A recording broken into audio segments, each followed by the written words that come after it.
We're here with Gabe Cupps, 2023 point guard out of Centerville. Gabe, first I want to ask you about, I saw it in the summer when I stopped in, and I saw it even more tonight on the court. How do you manage being a leader of this, like the true leader of this team, the voice of this team, but only being like a sophomore?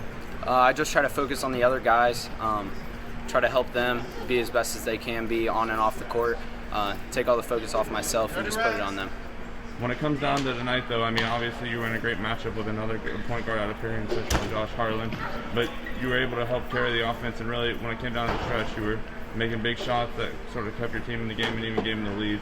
How is that another thing that you handle, not only being the leader, but also being the leader on the court, but on the court along with being off the court leader? I just try to do what my team needs me to do. If they need me to step up and make shots, that's what I'm going to do. I'm going to just try to do what I can to win. You're a guy at a young age that has to handle a lot. I obviously talk about being on the court leader, off the court leader, but also how do you handle, I mean, you got 2 cameras, 3 cameras that are coming to you, recording your every game. How do you handle that, and I mean all the followers and everything? How does the Gabe Cupps handle that? I just try to not really think about myself. Just know that God's having a plan for me, like in my life, and that's just part of the plan. He's going to give me a road to where I can succeed the best, and I just try to put all my trust in Him and just surrender everything else. It's a bit of a selfish question because I've heard you say it. I just want to know, what is chop? What is it? Say it for me. And chop wood? Yeah. So it's just like when you're cutting down a tree and you're using an axe, like you're not going to hit it down, knock it down on the first try. So you just got to keep chopping, kind of like if you hit some adversity, like hitting the tree, not even making a dent, it's going to be some adversity in your life. But you just got to keep going, keep chopping, and eventually that tree will fall. You mentioned adversity. Obviously tonight you had Pickerington Central come from Columbus to play you guys in Centerville. Earlier in the season you played Moeller. You have a ton of other great teams on the schedule. Not to mention your conference where you have Wayne this Friday.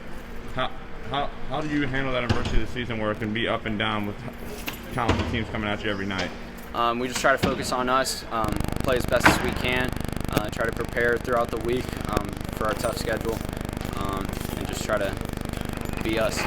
And you're a very now guy. You think a lot about the present, but obviously, and it helps that your dad's the head coach and he sort of gets to handle it since you're younger. But how do you handle knowing and sort of having college coaches sort of look around, watch your game, and maybe think about you playing college ball at the next level? I just try to surrender that stuff. If I get recruited, I get recruited. If I don't, then I don't. But I'm just going to play as best as I can, try to compete and win for the team. You're one of the better players in this whole conference. You're one of the better players where you're graded, especially in the state. How do you handle personal accolades, personal success, when it comes to also having team success? Because Centerville is one of the best programs in Ohio as well. I just try to focus on the other guys. It's basically my answer for a bunch of other questions. I just try to take all the focus off of me and put it into other guys. I like to just win. I don't really care about all the personal stuff. I'm just trying to win games. Thanks, you.